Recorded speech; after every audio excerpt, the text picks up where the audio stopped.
Welcome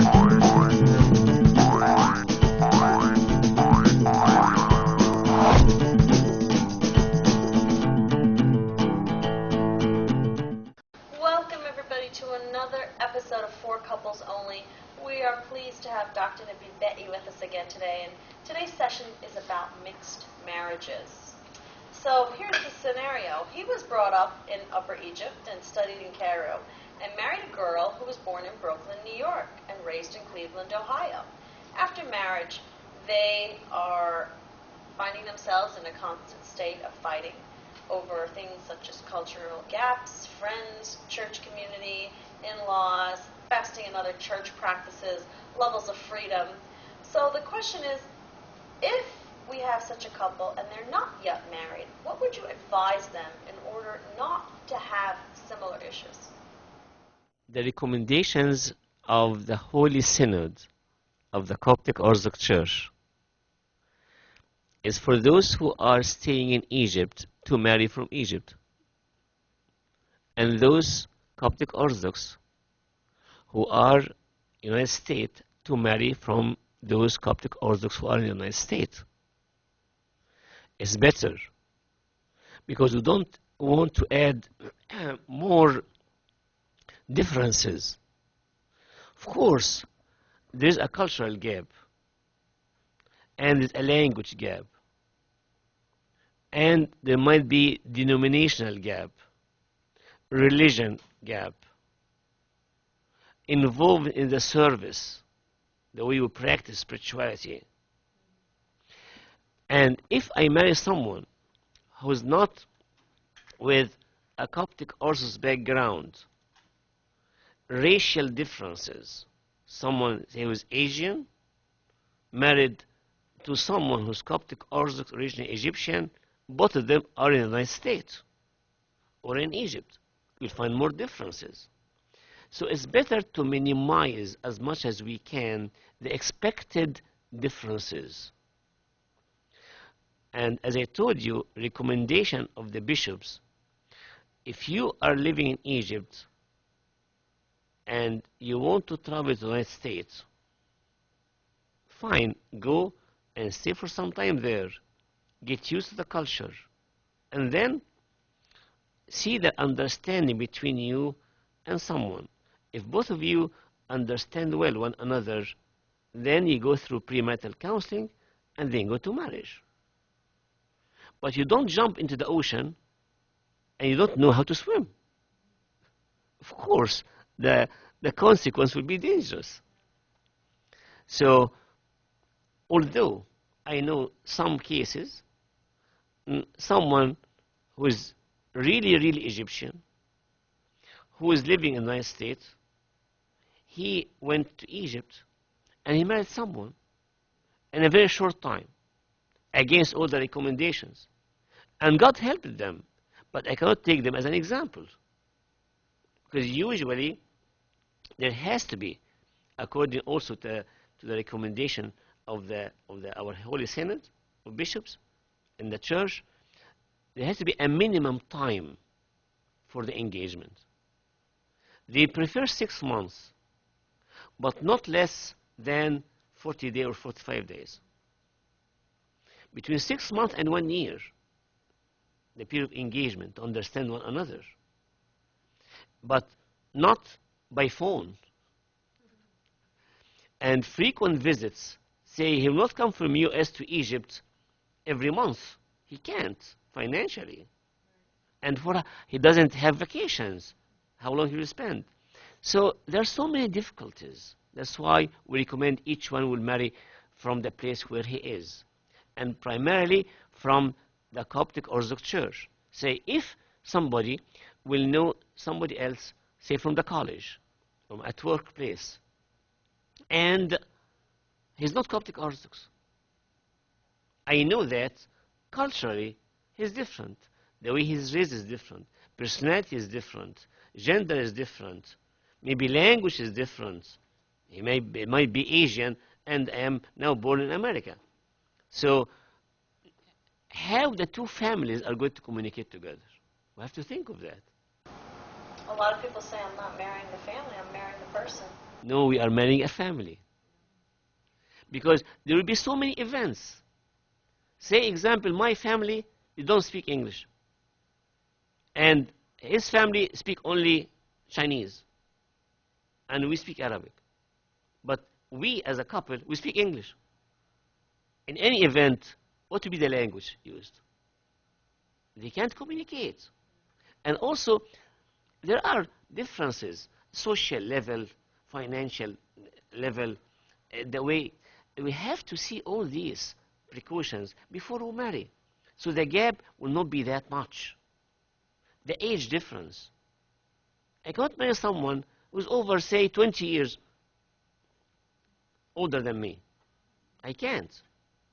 I mean, I've seen a case, a lady 20 years older than the man, and the man wants to marry her. It's like his mother. Of course, his parents, his family, were not accepting, and I advised the man not to, and he didn't marry. So the difference of 5 to 10 years is reasonable.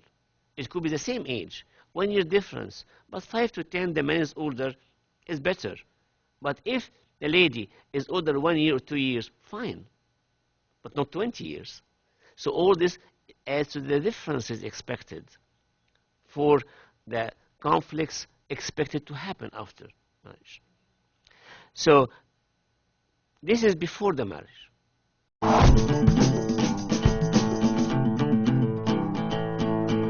So mixed background. Yes, we have successful cases of mixed background, but we have to work more because conflicts might be more or difference might be more. So we need more communication and more work and more patience for it. So after the marriage, there are differences. As I told you, there must be, especially in mixed marriages, there must be premarital counseling to see whether that person is the right person or not, and the right family or not.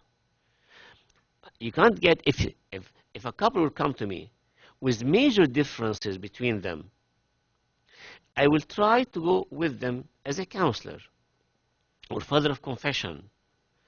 To minimize the difference as much as we can, it needs someone who is really spiritual, he's really loving, he's really humble. It cannot be selfish, self-centered. There will be fights. So to understand the differences, to admit there are differences, acknowledge their presence, and then start to work it out if they are important. Say, like differences in the personality. We have to work it out. It needs some work. It needs father of confession, support, and prayer. So working differences could continue all our life long. I'm married, say, to my wife over 40 years, and we have differences.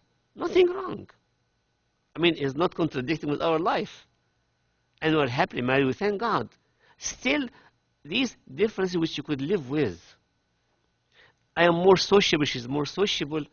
I could talk more, she could talk more open, less open. These differences we can deal with. But background, spiritual, both of us, we love to be with Christ. Both of us, we want to involve Him in our life. We pray for any issue, any difference, for God to help us. We submit to God so He could work with us under supervision of a father of confession, will minimize the gap or differences. But if someone, as I told you, is arrogant, self-centered, love himself only, and is not spiritual, not into the love, not have intimate relations with Christ, differences will be more and more. It could lead to maybe separation. So we have certain qualities we wish to have before getting into resolving the differences, which I have mentioned right now. And we must have someone also to help us. Minor differences, we could live with it. Major differences, we need someone to help us to go through it as a counselor or a father of confession. So what advice do you have for someone who is married to an Egyptian and to those who are married to non-Egyptians? Both the two couples must have differences because everybody is unique. You're getting two unique persons. Of course, there are some differences in the way they were parented before, they were raised, gender differences and personality. So if the two are from the same background, there are still some differences. You're adding more differences if they are with different backgrounds. So I will tell those who have different backgrounds before marriage or directly after the marriage, you need to be so patient and so submissive to God because it will need you more work. Why? Because of the different backgrounds. As I mentioned before, difference could be in religion, in not somebody who converted from something else to Christianity, somebody who is Hindu and became Christian, Coptic Orthodox, somebody who is Protestant, married to an Orthodox, Catholic, married to an Orthodox.